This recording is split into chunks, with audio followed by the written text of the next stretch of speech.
phenomena, witnessed it, or how did you approach this particular subject? Well, I did. I interviewed two gentlemen, Chuck and Stan Moser, father and son team. They had a ranch in the eastern part of Oregon for a number of years, and they quite candidly tell me about the experiences that happened to these guys when they were ranching. And they had not one, not two, but literally dozens of mutilations on the ranch. It became a very common occurrence, not only in their ranch, but in other ranchers. Local law enforcement came out and examined it, and it got to the point where these guys realized that law enforcement were basically being told to stand down. That don't spend any more time on this. Don't look at the phenomena. Don't worry about it.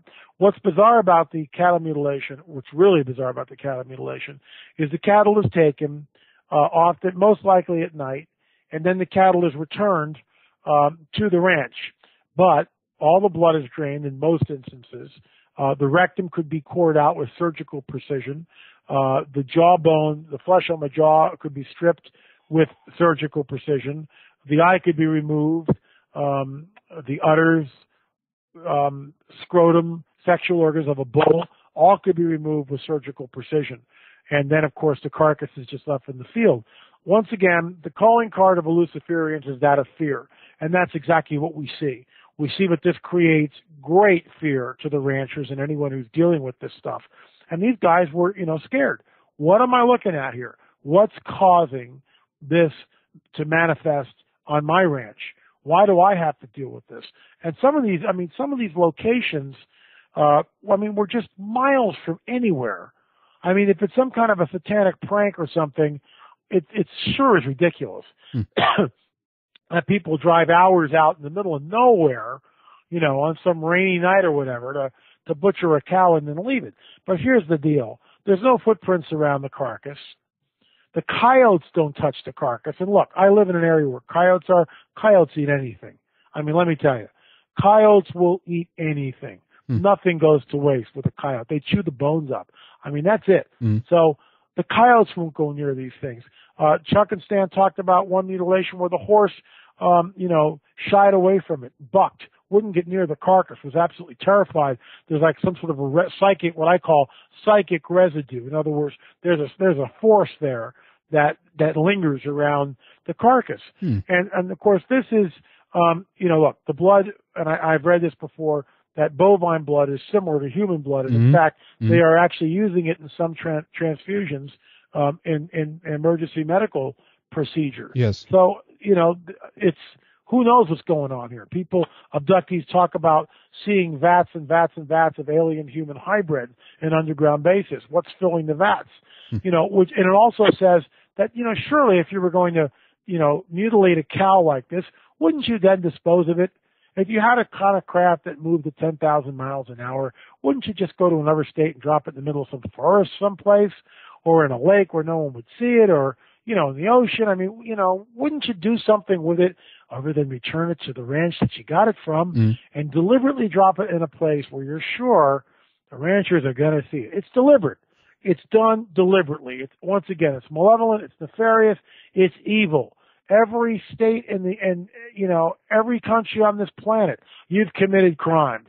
You've taken another man's property and you've mutilated it and then returned it. That in some cultures, that's a sign of war. It's an act of war. You do that. You do that.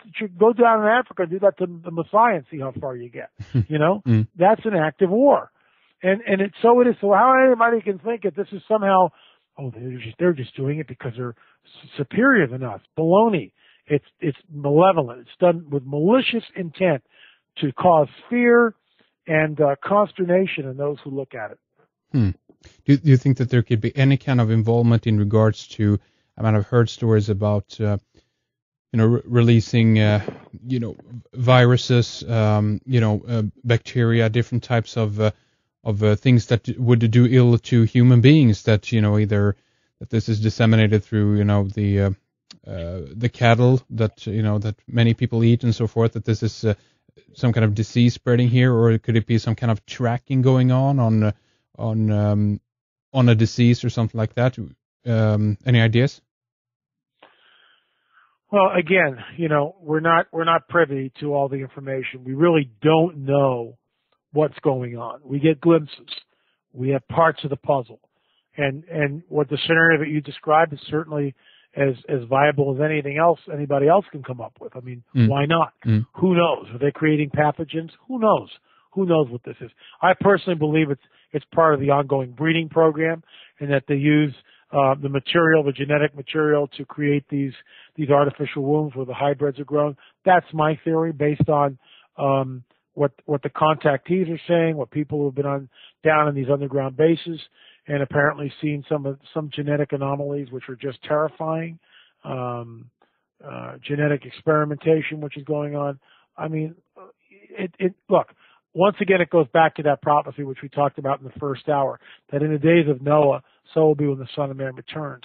What differentiates the days of Noah is the presence of the B'nai Elohim, the fallen angels. I believe that these guys did lots of genetic experimentation, not only the hybridization which resulted in the Nephilim, but other genetic experimentation, some of which we may see in spilling over in the Greek mythos with minotaurs and centaurs. Yes. Half man and half horse type things. And that's, those things may in fact have existed on some level. They may have actually existed.